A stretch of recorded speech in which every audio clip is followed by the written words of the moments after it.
The spirit of innovation is deeply ingrained in America, and Google is helping Americans innovate in ways both big and small. From improving emergency response times to protecting against cyber attacks, local, state, and federal governments are innovating with Google AI. This is a new era of American innovation. Find out more at g.co/American innovation. This episode is brought to you by State Farm. Knowing you could be saving money for the things you really want, like that dream house or ride, is a great feeling. That's why the State Farm Personal Price Plan can help you save when you choose to bundle home and auto. Bundling, just another way to save with the Personal Price Plan.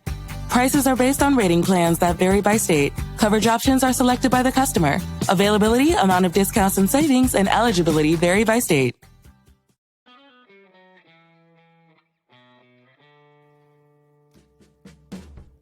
As one door closes, another door opens. A seismic sports moment in Portland, Oregon, over the last few days. I am Bill Oram, joined as always on the Oregonian Sports Podcast by Brenna Greene of Coin 6. Brenna, Damian Lillard has returned to the Portland Trailblazers. It's been a couple of weeks since we spoke. I think at the time we could not have really conceived of this of being a reality. But before we unpack that, I want to share a little bit of news with our listeners. And that is that this is going to be our last episode of the Oregonian Sports Podcast with Brenna and Bill. The Oregonian is mixing up the way it does podcasts. More to come on that front. But this is the last time that you're going to be hearing from the two of us in this form. Brenna, of course, will continue to be on Coin 6 and on the CW and in every single press conference I ever go to, a fixture on the Portland media scene. You won't be able to escape me. It's true. It's true. And so we're going to talk more about the end of this show and be a little bit sentimental, I think, toward the end. Yeah. But obviously, if you're listening, pour one out for this version of the Oregonian Sports Podcast. Toast Brenna for the, I think, nearly 3 years that she has done this show. First with Aaron Fentress and then with me over the last year and a half.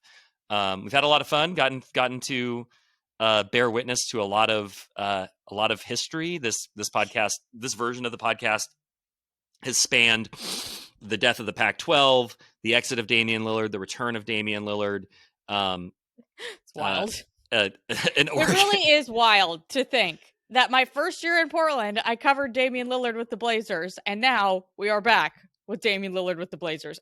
I just can't believe it. Anyways, continue. Hence one door closing as another opens. And I am glad that we are going out on a note with something very tangible, very real, very significant to discuss, because, you know, I feel like I've said this a few times, and it's interesting. You and I both, as like native Oregonians, returned to the market at almost the exact same time in the summer of 2022.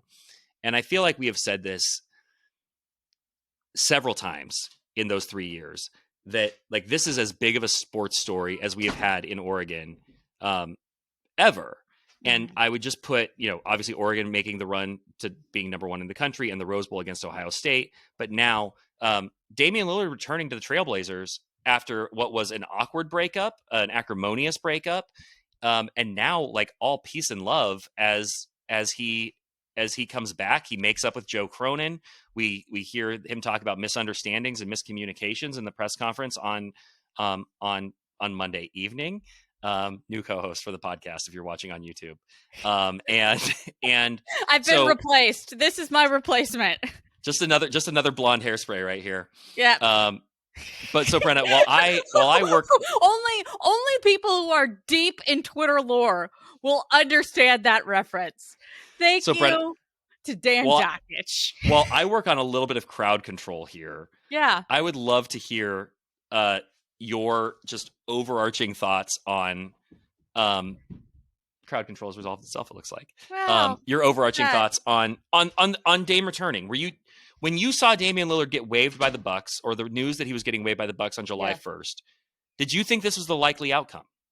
I mean, when I first saw it, I was just so shocked, and I something that he said in his press conference last night, which I think, quite honestly, just being around Dame, I think this probably was his gut reaction, was, he said when he was talking about whether or not he would be coming back this next season, or if he would, take the whole season to rehab, he said, my prideful self says that I want to come back, but my wiser self says, that I shouldn't, basically. It's paraphrasing, but there you go. And so, my first thought was just, I felt bad for him because, like, I can't imagine that anything other than his first reaction was his prideful self being like, what the heck? I've been waived? Like, this doesn't happen to a top 75 NBA player. Like, what is going on,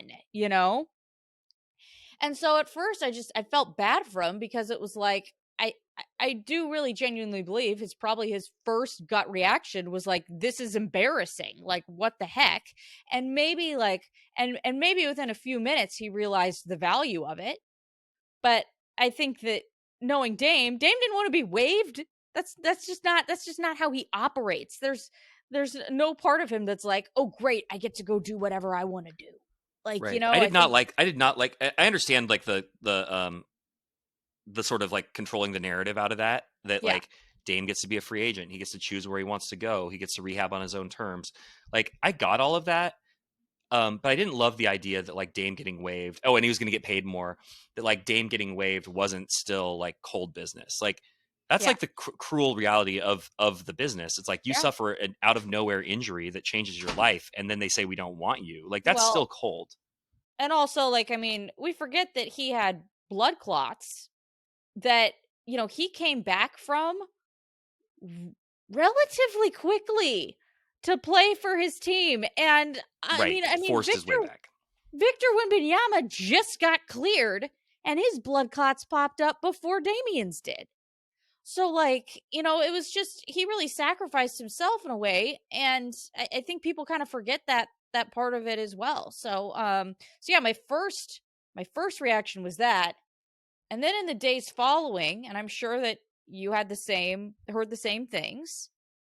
All of a sudden I heard from two different people that I trust that this could be a real thing. This is looking like Damian's going to come back. And I was just like, what? Like, I mean, I understood it. Trust me. You know what? Once you think about Damian and you think about family, like, yeah, this all makes sense. But it was just not something that, we could have ever had on our bingo cards in 2023. Like, this is insane. And the weird thing about it, for me anyways, is I was literally driving home on Thursday. And I thought to myself, wonder whatever happened with that Dame thing. I wonder, maybe they're just going to wait. Maybe they're just going to wait for a season and then, and then figure it out. Maybe they've just decided they're going to sit out this season and then figure out his best options. And I remember where I was thinking about it, like driving, like what road I was at, I was at the Five Corners area of Beaverton Hillsdale. And that intersection blows. But it's anyway. Insane intersection. It is as somebody who recently rebuilt my fence and made several trips to that Par Lumber. Yeah. Intersection blows. It is absolutely a fever dream of an intersection. And so, yeah, anyways, like, I just kind of thought to myself, wonder, like, I was like, is that just, like, not going to happen? Because it's been a bit now. And literally 45 minutes later, it broke. So, it's crazy. Congratulations on breaking it, by the way. Oh, thank you. It's a big deal. I had it to myself for about a minute or 3 minutes or something. But, yes, that was a huge moment. I got tipped off around 1:45, confirmed it, and then very quickly wrote up a story to have on Oregon Live and was able to break the news on Oregon Live, which was very exciting. But unwinding this to kind of July 1, or rewinding this, I wrote a column that said the Blazers absolutely should not re-sign Damian Lillard. And I stand by all the logic in that column because I still think the wisdom here is that we don't know what kind of player Damian Lillard's going to be. Yep. And we don't really know what kind of team the Blazers have. Like, we think we know what kind of team the Blazers have in terms of, we've seen Tumani and Denny and, but like, we don't know what Scoot is. We don't know what Shaden is. And this feels like such an important year of discovery for the Blazers in terms of really figuring out and dialing in like what this group can do. And then, in a year you drop Dame in and, if he's a star, it makes some sense because now they have a go-to scorer, but also the way Damian plays, where everything goes through Dame and every shot is like designed for Dame, doesn't work anymore.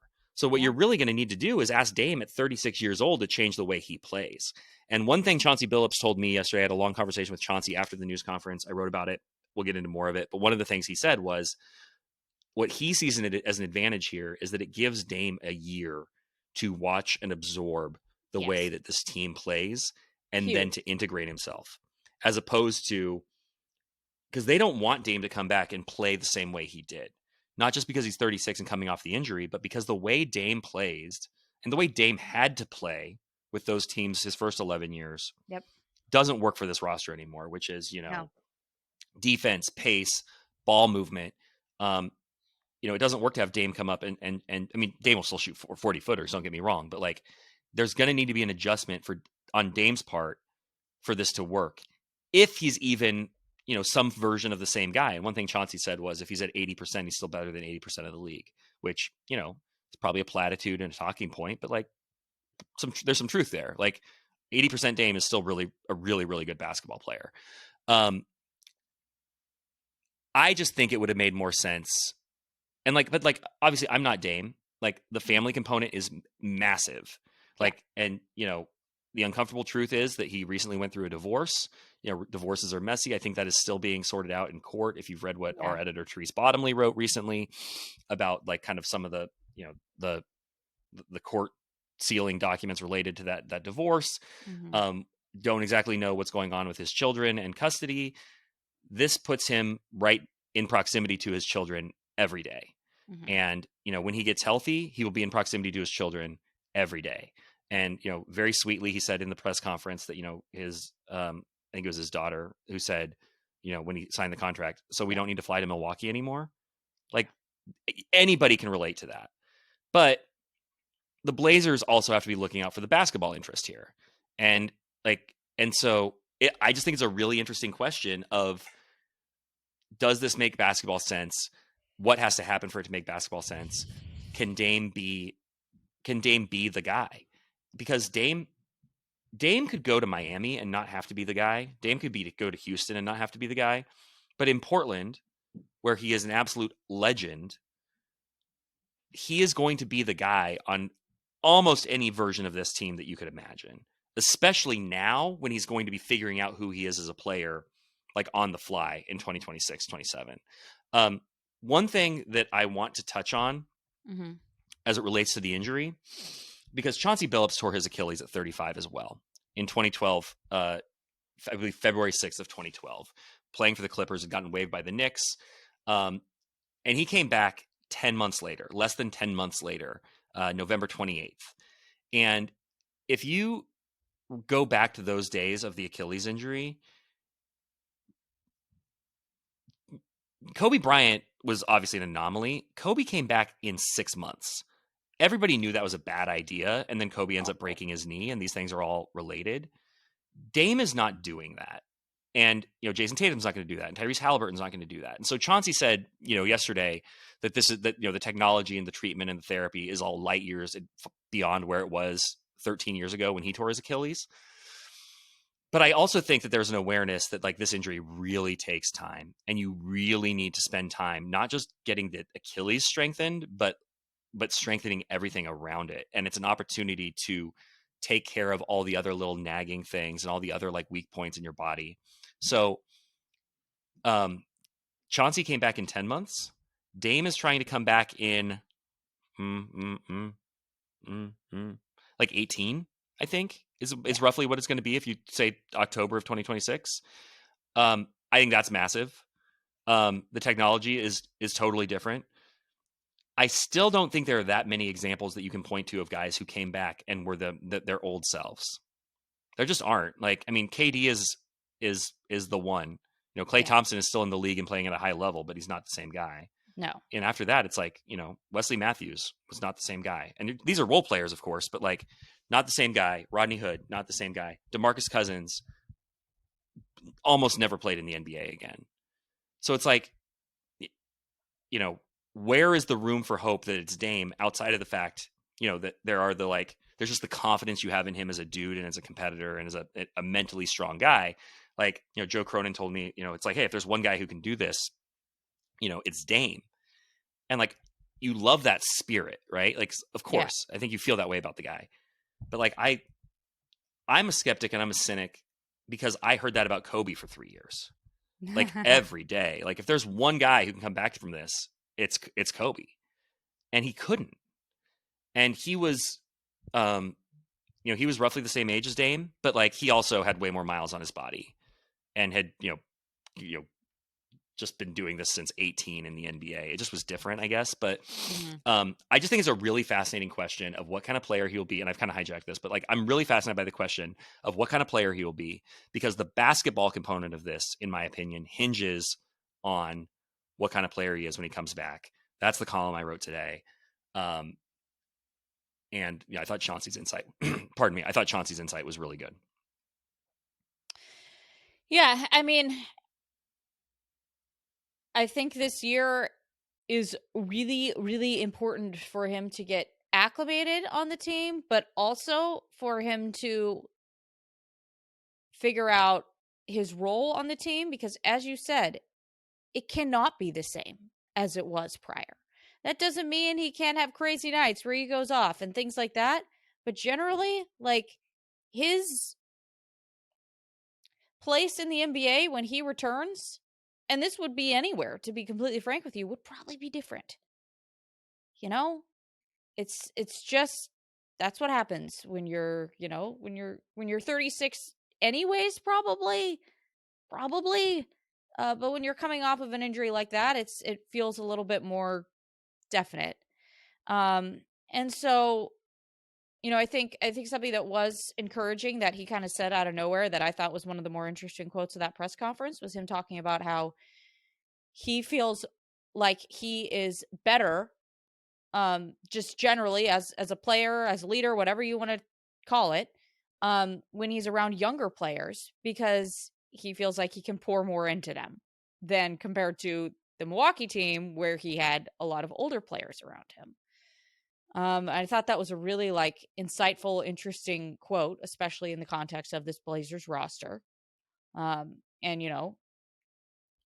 no surprise, everyone is noting, which, makes sense. And you never know how earnest people are in these things. You never know what to take seriously, but the first player out of his mouth was Scoot that he talked about in terms of the younger players, which who knows if that's just a calculated thing that he doesn't actually give credence to, or if he really does believe that. Who knows? Okay. I can understand the cynics in this situation. But I also can understand the people who think it's legit. So, yeah, I mean, it's just going to be different. And so the fact that he does have this year, I think is a little bit, it couches things a little bit and makes things a little bit easier. I hope anyways. So having said that, what do you take from him saying, I expect I'm going to return to form? Yep, I know. Because I asked him, I'm like, what kind of player are you expecting to see at the end of this year of rehab? Yep. And he said, I expect to return to form.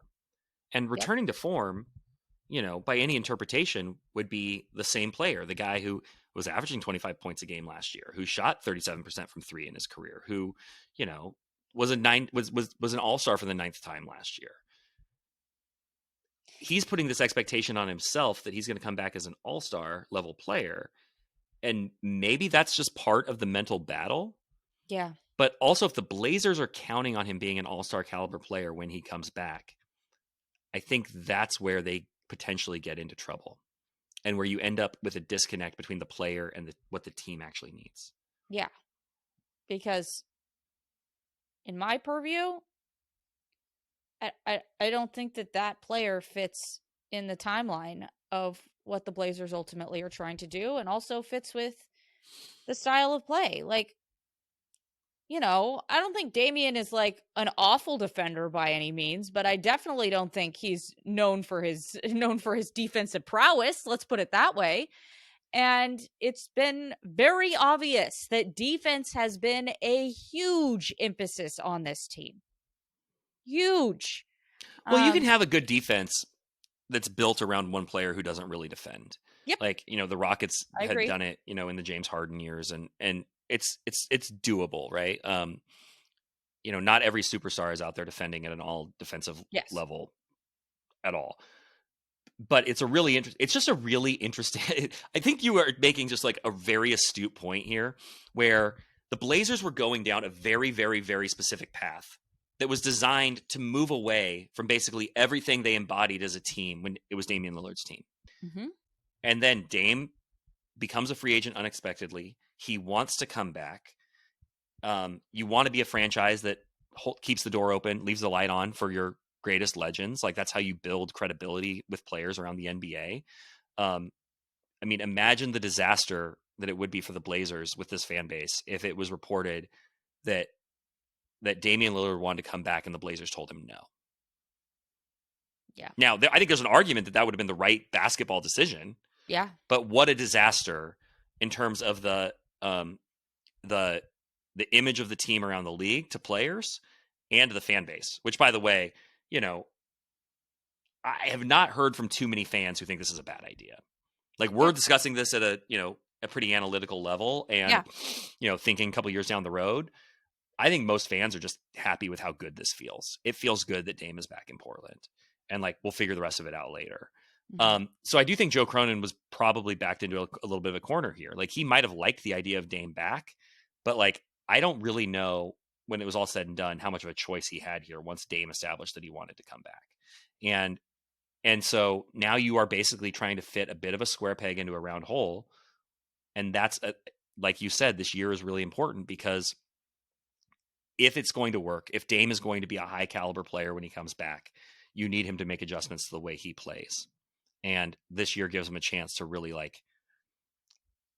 to learn that organically. And, this is on the flip side, I would say,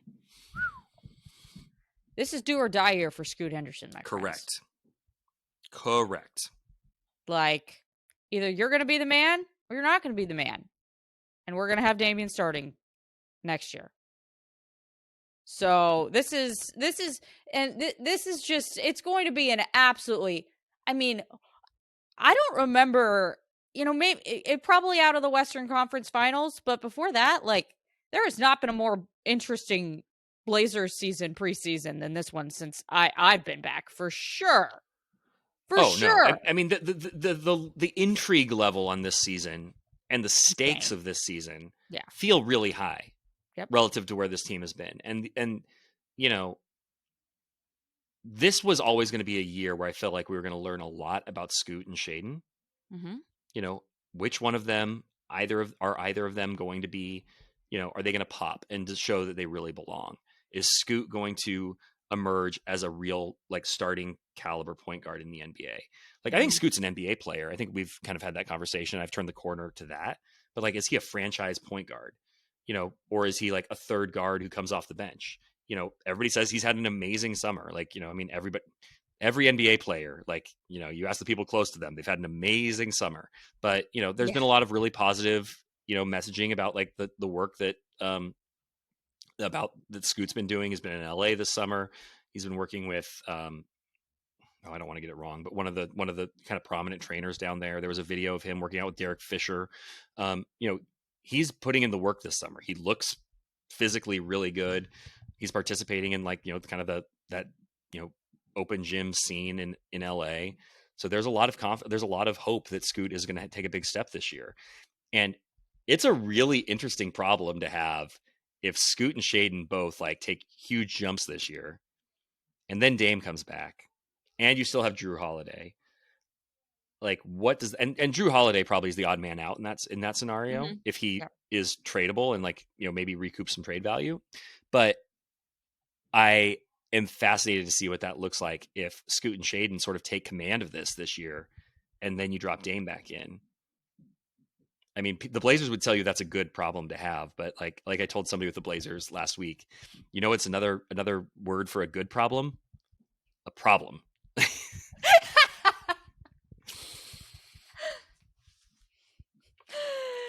Because like if Scoot like let's say, okay, you're getting Dame back, so now you've got too many guards.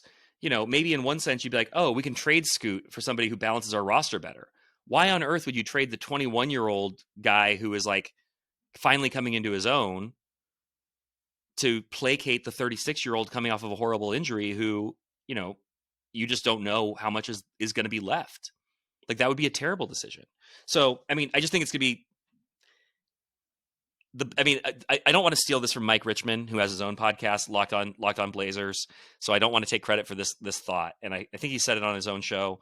If not, he will say it on his own show. But again, Mike Richman made this point. I'm not stealing. Credit to Mike Richman. But like the best case scenario for the Blazers is really, really messy. You know, because the best case scenario is Dame's awesome when he gets back. Drew Holiday, you know, proves that last year was just a blip. Scoot becomes a stud. Shaedon takes that all-star leap. And now you've got a mess in 2026-27.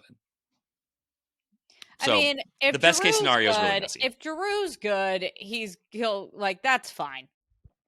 Like, that's honestly, Giroux being good is like great for the Blazers. I would agree. So I don't have a problem. Like, you know, I don't think that Giroux sees Portland as his end all be all. Let's put it that way. So Giroux, it's time for you to play great so that you can get out of here next year, my friend. So I actually, you know, I think that if all those guards are great, I don't think it's incredibly messy because they're going to get a lot of assets back for Giroux. And that's ultimately or not a lot, but you know, they'd get a nice asset back for Giroux that they just getting off the contract and getting somebody that fits the roster better, you know, potentially depending on what the needs of the roster are at that point. Sure. Yeah. I think just the thing that has been what we have discussed ever since Damian left has been how this team has always felt like it's on two timelines. And we're back on two timelines. This is where I get frustrated with the summer. And this is where I get frustrated with the Blazers. And I get frustrated with the Dame signing. They finally, I think, had done the difficult work of sort of, you know, not only extricating themselves from like Dame's shadow, but really giving this team over to the young guys and it being sink or swim time for them. You know, DeAndre Ayton, like, you know, my colleague Aaron Fentress has really been arguing the point that a lot of the Blazers' success was last year was, I think he would say, a little bit of fool's gold because of how well DeAndre Ayton and Anthony Simons played during that 10-1 stretch in the middle of the season, and that really sort of like changed the trajectory of the team, where it's like they win 36 games, and like all of a sudden you're starting to think this is a team that could make the playoffs. But like if you're kind of winning on, you know, the strength of two players who weren't really part of your future and who you just kind of dumped, you know, how good is the actual remaining core? And I would say that like that's giving Simons and Ayton way too much credit. And I think that we've seen that this team is at least defensively really, really, really good, especially when you add Drew Holiday. This is a really interesting defensive team. So I'm not with Aaron like to the full extent of that argument. Mm-hmm. But like what was going to be interesting about this year is we were going to get to find out. We were going to get to find out like how good all these guys were, how good this foundation was. And we still will to an extent. We will, except for the stakes are different now because there's Damian Lillard waiting at the end. And Damian Lillard becomes, you know, he is the star of this team. He takes up all the oxygen. Like I asked Chauncey Billups this yesterday and I haven't written it yet and I don't know when I'll use it. But like I said, is this still Dame's team? Like even, you know, kind of regardless of how he comes back as the player. And he said, I want to find this quote. Well, I mean, Damian even said himself that he would watch the Blazers when he was back in Milwaukee, and he'd watch them and ask himself if he fit into the team because he still saw it as his team. So I asked Chauncey if this was still Dame's team. And he said, this is his city. This is his organization. This is his everything. Absolutely. He will always be the leader. He'll always be the guy. This is Dame's house. And that's a great sentiment. And I will write that eventually. And at least I'm sharing it on an Oregonian platform. But what if Dame isn't Dame? And all of that is still true. And this is, I can't separate this situation from what I witnessed with the final years of Kobe's tenure with the Lakers. Yep. Where there. everything was still about Kobe. They were drafting these young guys whose development stagnated, who didn't get the benefit of, having the opportunity to try to carry the team, who would practice one thing and then Kobe would show up for games and like totally take over. Dame's not going to do that. It's not going to be like that. There's not going to be a farewell tour when the time comes in the same way as Kobe, because for as revered as Dame is in Portland, and Blazer fans feel like he is their Kobe, which I don't dispute, like it's not the same everywhere else. So it's like it wouldn't be the same. But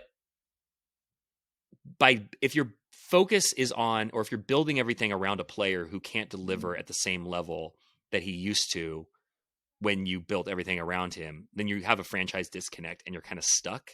And I think this Blazers foundation is too good to risk being stuck. So again, that's why I'm like, Dame needs to come back as some version close to himself. Otherwise, I think there's real problems ahead, which is why I wrote a column last week that said for the Blazers, there's a very thin line between fairy tale and failure. Yep. And I don't know which one it is going to be. I mean, I'm sure people are listening to us like, can't you just be happy? But yes, I'm also happy. Yes. And I think both things are true. Like, It warmed my cold black heart to see Damian Lillard hold up a Blazers jersey again yesterday. Yeah. And to hear him talk about how it never, like to hear Joe Cronin say it never felt right to see Dame in another jersey, and then to hear Dame say it never felt right either. Like, to hear Dame like talking about his kids, like, I mean, you had to feel that. Yeah. It's really special. It's special for the city. And you know what? And I said this somewhere else or to someone else the other day. It's possible that this could end up not working out from a basketball standpoint, but in 15, 20 years, 10 years, we'll still remember this as one of the greatest things that's ever happened for the Blazers. It's just Dame coming back. Because maybe in the grand scheme of history, like the basketball won't be the most important thing. But right now in the middle of a rebuild, when we've been like focused on like, how is this team going to like get back? It feels like a pretty key component. Yeah. It's hard to balance the emotional side with the basketball side, because they are two things that kind of feel like they are in dichotomy and fighting against each other right now. So or they certainly could be. They could be. Exactly. And I think, and the other thing is that we have to wait a year to see how this all looks. This isn't going to be an instant gratification situation. We got to like hang out and see how this all unfolds. And that's hard, especially in today's day and age. Everyone wants to know what this looks like now. Show me it now. And we won't really know what this all looks like until you said 18 months from now, which is a long time to sit here and for us to blovate and get our opinions out. So maybe it's a good time for us to actually shut down the podcast so we can spare ourselves from like these, like every week, like projecting what Dame's going to look like in a year and a half. One component that's going to be interesting, and like this is kind of what I mean when I say Dame takes up all the oxygen. Next year, like Scoot's development isn't just going to be about Scoot. It's going to be about how does that fit into playing with Dame the next year. Like everything is going to be through the lens of like once Dame is back. And, Dame is going to be under no obligation to talk to reporters like while he's rehabbing. Like the rules are different for players when they're not playing. But like, Dame's a pretty accessible, available guy. Like I can just see us like, especially early in the year running to Dame. Hey, what did you think of Denny's game? What did you think of what do you think of Young Hansen? Like, how does this fit into your vision of what this team is going to be? And like, this question of like what Dame thinks about like the development of the Blazers next year, or how Dame is viewing where the team is at a given point in the season, is going to feel really important because he's still the guy. And I think that is going to be a very, I think that's like kind of a delicate sort of balance. Like, it's a year where Dame kind of doesn't matter, but everything will still feel like it's about Dame. Yeah, it's bizarre. It's I don't know what else to say. So I do want to pivot a little bit, because if this is going to be our last time doing this, at least on the podcast, we should at least hit a few other topics, even though Damian Lillard is the moon, the sun, and the stars. It's also taking up the oxygen on our podcast. I've seen you at Moda Center twice in the last week. Once was yesterday for Damian Lillard's press conference. The other time was last Tuesday, I believe. Tuesday. For the Portland Fire's launch. The WNBA team is back, the Portland Fire. We kind of knew that was coming. I know that we have butted heads over the name the Portland Fire.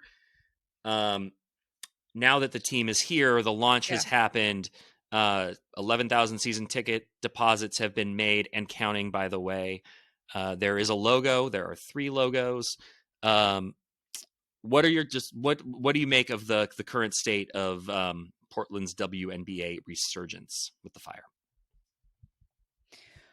Well, are you asking me about the branding or the overall the overall state of the team? Well, okay, tell me about the branding. What do you think of the branding? I think I understand the vision behind the P. It's not like my favorite thing ever, but I understand the thought I appreciate that at the very least there was some thought process there. It's not something that you would automatically know looking at it, that the P is designed after the top of Mount Hood. I don't think that would be something that fans would necessarily be like, oh yes, that looks like Mount Hood, but I mean, I appreciate the attention to detail. The good Fire, game, good effort. Yeah, good game, good effort. The actual Fire logo, I love. I love that Fire logo. Yeah, I think it's great. And, I know some people may be against them having some pink in their scheme. I think that's something that differentiates them from other pro teams. A lot of teams have stayed away. Like the vast majority of teams have stayed away from that color. So I think adding a color in that you don't normally see with a sports franchise, I actually think is really good and kind of makes it a little bit different and better. And the color scheme looks completely different compared to what the Fire were back in the 2000s. So I respect that they went their own way in terms of that and didn't fall back on that. I really like the Fire logo where it gradients. I'm not so much into the other logos, the other versions of the Fire logo that we've seen, but the one where it gradients I think is really, really cool. I love that thing. It looks incredible on a black sweatshirt. Like the black sweatshirt they had there with that logo on it, I was like, that's awesome. I understand people standing in line for that. So give me your thoughts. The P has grown on me. I kind of like the P. Okay. But not because of the Mount Hood thing. Yeah. I really, I want to be nice. I think the rose looks bigger, the bigger it is. Mm-hmm. I think the bigger it is, the easier it is to sort of see kind of what all that's happening there. Yeah. My feeling with that logo is that they tried to do too much, and as a result, it's too muddled and it doesn't land for me. I think it is too easy. I think you see too many other things in it beyond what it actually is supposed to be. I have had a lot of people tell me it's I didn't see the rose until I was told there was supposed to be a rose. And the thing that frustrates me about this branding too is all these subtle notes of the P, the Mount Hood P, like you mentioned. Nobody would see Mount Hood unless you held their hand and showed it to them. Mm-hmm. The fact that there's supposed to be a nod to the Moda Center roof in the rose, you don't see it. You have to really, really see it. And then it's oh, this honors our bridges in the typeface. It doesn't come across. And so there's like all these supposed Easter eggs that nobody is going to see or pick up on or like really like hold on to. And, like I made this point in a column, but like, like the Portland Winterhawks logo has like Easter eggs. Mount Hood is the tuft of the hawk. There's the feathers in the logo that are a throwback to the original Winterhawks, heritage logo. There's a W and an H kind of hidden in the feathers of the hawk. Like, and it's simple. And I think a good logo is like doodleable. Like you could be sitting in class or at work and you could be like sort of like drawing the logo. Like, how would you draw? Like, I don't think you'd be sitting around drawing the Portland Fire logo other than like, it looking like, what's that skater brand? Like Spitfire. Like my kid is starting to skateboard, like the Spitfire logo. And I think that's the other thing about the Fire logo that I struggle with is it looks like too many other things. Like I think, and a lot of this comes from my issue with the name. And so it's like, I would have had a hard time with kind of any Fire logo because I struggle with the name, obviously. But I think it kind of is sort of generic, and I don't think it's iconic. I don't think just because you call it iconic, it is iconic. Mm-hmm. That said, how many people were at that launch event at Moda? 2,000? 3,000? Yeah. There were a ton of people. The lines were crazy. And people were excited. And like, I and this is similar to the Dame thing, like I can sit here and like have a really strong opinion about why it may not be great. But the thing that matters, I think, most is, as it relates to the WNBA, is that there is a team here that we get to have these conversations, that we get to, complain about the front office or, pull our hair out over how slow they're moving in terms of like, building out a front office and having, not having a GM, when there's an expansion draft, conceivably right around the corner. Not conceivably, but like there's also questions of like, the CBA and what's going to end up happening with the WNBA. So I think that like big picture, I mean, the WNBA is going, the Fire has a lot of room here, I think, to like sort of. You hated that. Go ahead. I mean, I don't like it, but whatever. The Fire,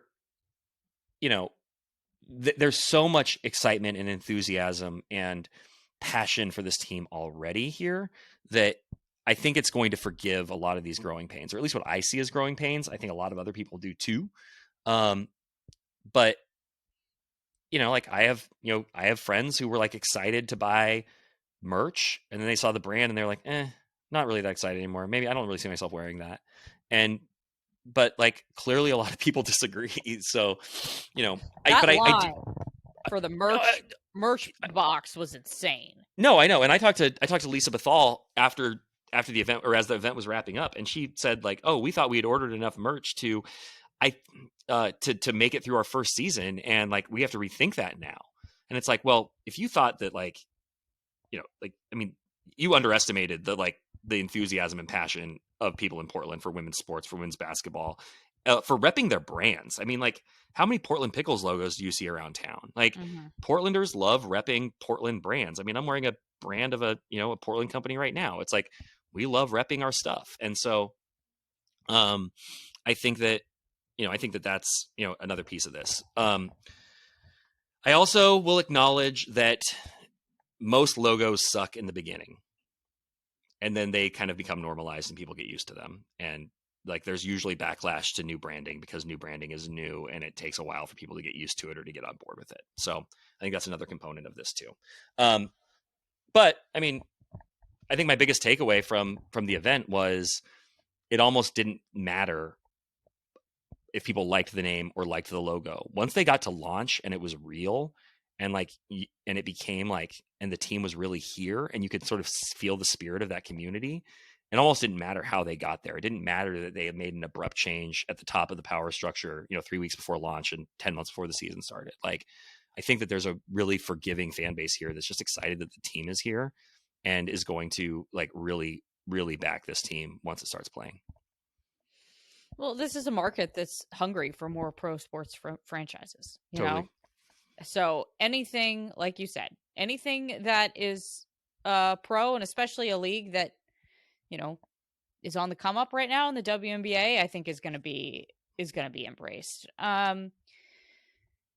You know, one of my biggest takeaways from this whole thing is like from the branding is like, man, I think they really wanted to name this team the Portland Roses. So I've heard that too.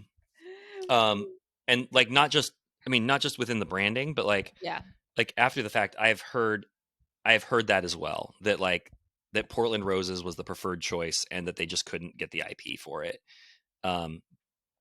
Which is really interesting, and I have not been able to confirm that at a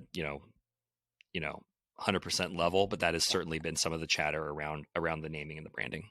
Yeah, I mean, you put a rose in the logo, and I agree with you on the thought that like there's a lot of like higher level thinking that is going into these logos that is not, if it's not apparent to locals, it's not going to translate nationwide by any means. You know, if you, like the bridges thing, like if you wanted to do the bridges thing in the logo, it needed to be more, quite frankly, smack you in your face. Which, you know, maybe that's not their style, and okay, cool. But yeah, like it's not something where you look at that Portland Fire typeface and think to yourself, bridges, you know? So yeah, there's a lot of things that are just like, if it's not something that's going to be apparent to a local, it's not going to translate. The only thing that will translate is that rose. You know, I think that is something that relatively, like, people know that our nickname is the Rose City. I don't think that it's you know, it's not something that's like every person you walk up to somebody on the street and be like, what's the nickname for Portland, Oregon? And they're like, the Rose City. But like, it's not something that's like totally underground. And so I think that I don't have an issue with it. I understand your thoughts on it. The only problem that I have with that gradient logo is that the blue on top, like they needed to make that bluer. It looks like it's white. Where's the brown going to fit in? Because they've said that like brown is part of their color scheme, and it wasn't in any of the logo. So where's that going to fit in? Yeah, I was curious about that as well. But yeah, like that blue is not strong enough. It looks like it's white to the naked eye. And then I didn't realize it was a sky blue until much later. Yeah, and it was like, oh, that's blue. Like, but like you only notice that if it's pointed out to you. So they've got to figure that out. So anywho, yeah, I think we're about to wrap this up. Wrapping up 3 years of good memories, good vibes.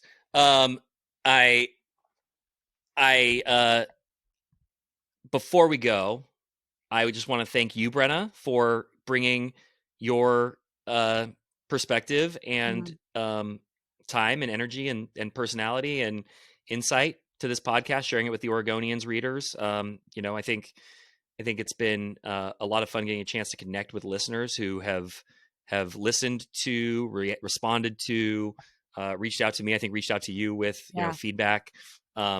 We know you're out there. Thank you for listening. And you know, it's always sad when, you know, things come to an end, and I just am going to miss getting together on a weekly basis during, you know, at least especially during the busier times of the year, but you know, and kind of having a chance to sort of rap about everything that's going on in the world of sports and digest it in real time. Like, it's a lot easier to like kind of, not even easier, but like it's helpful to me as a columnist to be able just to like riff and like have conversations about these things and get instant feedback of how you're seeing it. And also I learn a lot from you because you're at a ton of things. You're seemingly everywhere all at once. I mean, there are very few people in this market, if anyone, who works as hard or is as many places as, there are a lot of people I respect in this market, but like you are at a lot of places, at many things. And you bring like incredible insight to all of them to this podcast. And it's been my pleasure. And it's been, you know, it's been our privilege to have you on here too. So I'm going to miss these conversations. Yeah, I mean, the number one thing I'm going to miss is being able to hang out with you every week. Like, that's going to really... Guys, don't make me cry. I mean, we could, like, I think we live in the same quadrant of Portland. We could still hang out. Like, we could just not record it. You know, I don't... This is hard for me to do right now because I don't really talk about things going on in my personal life a lot. But you are well aware that these past, 6 months to 18 months of my life have been very difficult personally. Sorry. And so I've been really navigating a lot. And I haven't spoken about that publicly because I don't want to really talk about it. It doesn't just involve me. But being able to hang out with you every week has been a real light during those times. So I'm going to really, if it isn't obvious by me crying right now, I'm going to really miss hanging out with you. That's the thing that's the saddest about all this to me. So, yeah. Sorry, everyone. I'm a big emotional baby. That is really honest and very sweet. And I hope you know that I feel the same way, and grateful that our friendship will continue, and I will continue to see you around the market and at all these things, and we can keep talking about them. And I think on that note, I just want to say thank you. There will continue to be Oregonian podcasts in some form, but Brenna, thank you so much for just being here every week and talking with me. And I hope that we can continue to do this off camera. You have my phone number, and listeners, please continue to find and support Brenna on all of her platforms, and obviously send her good vibes and support. Yeah. I want to make something clear. I didn't get fired. Like, because I think people probably could be listening to that.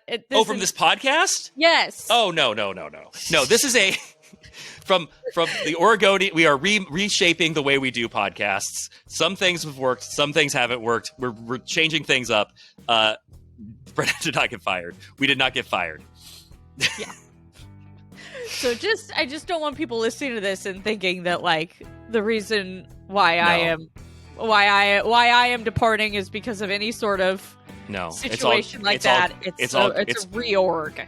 Yeah, so. It's all gratitude and good vibes, and very grateful for your time on the pod, Brenna. And I guess I'll leave it at that. I'll leave it with a big thank you, and thank you to our listeners for the support and and for being part of our community and our, damn it, Brenna, I'm gonna say it, our family over these last couple of years. So thank you for listening, Brenna. Thank you.